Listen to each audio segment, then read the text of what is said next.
We're here to talk about the AccuDrain intracranial pressure monitoring system and CSF drainage system, how to set it up today. You're going to need a few different things when you're ready to set this up. You'll need the system itself, you'll need a transducer, which we're taking from an arterial line in this situation. You'll need at least 3 sterile, non-vented caps and sterile, preservative-free saline flushes. And then you'll also want a sterile field to work with. In this case, we're using our sheet to replace what you could use a sterile towel for. When you're setting up the system, first you go ahead and remove it. You'll have an IV pole ready for you, and you'll have your patient themselves. When you remove the system,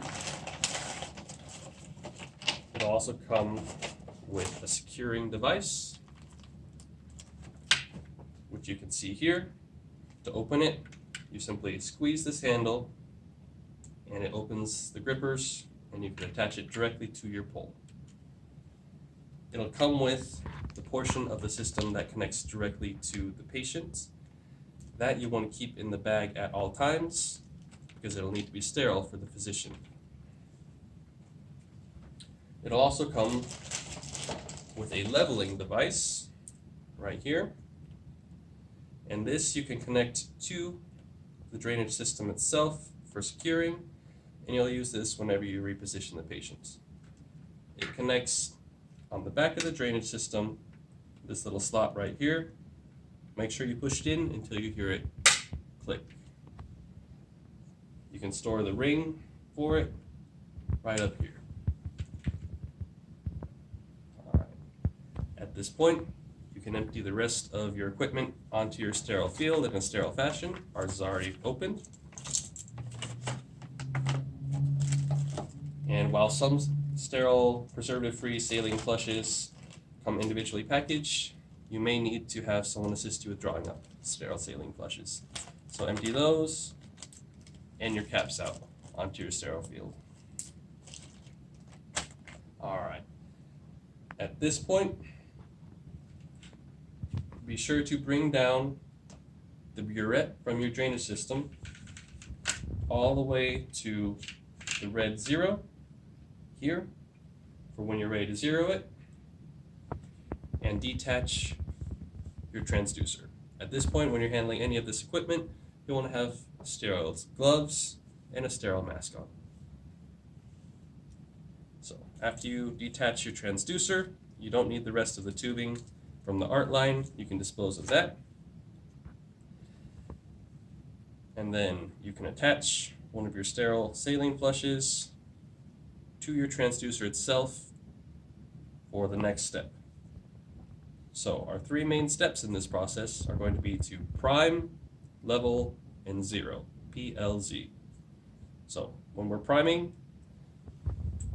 we connect it to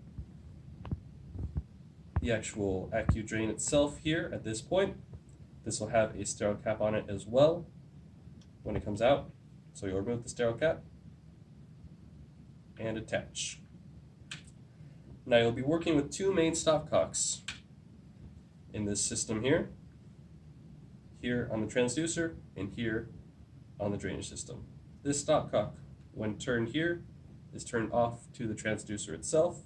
When turned down, is turned off to atmosphere, and when turned to my left at this time, is off to the drainage system.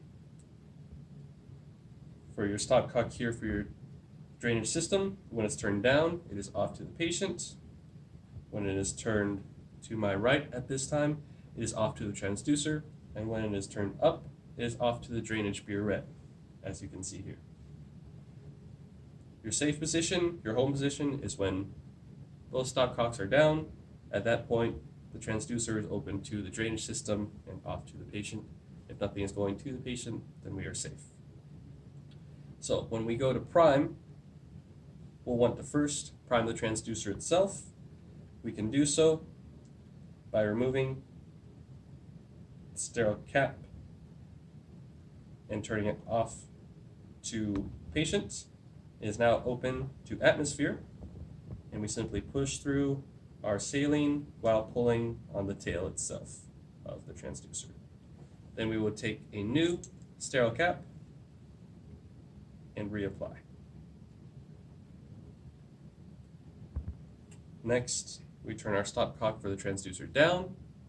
That way it's open to the drainage system itself, while our stopcock to the patient is in an off position. Pull the tail, and then you will need to prime the system until you see a couple drops enter into the burette. After that, we prime the line to the patient by turning it off to the burette, once again pulling on the tail and flushing through until you see it drain into the bag that we'll be keeping closed for the physician in the sterile fashion. Regarding the bag, there is a third stopcock which you only need to interact with once, and simply turn that one into the position that I have it at this time so that the rest of the system is open to the patient and it will drain when the physician is ready. If this stopcock is closed off this direction, it is closed to the patient. If this stopcock is closed in the other direction, it is now closed to the drainage system. So in order to achieve a proper leveling and proper drainage, simply turn it towards the yellow cap.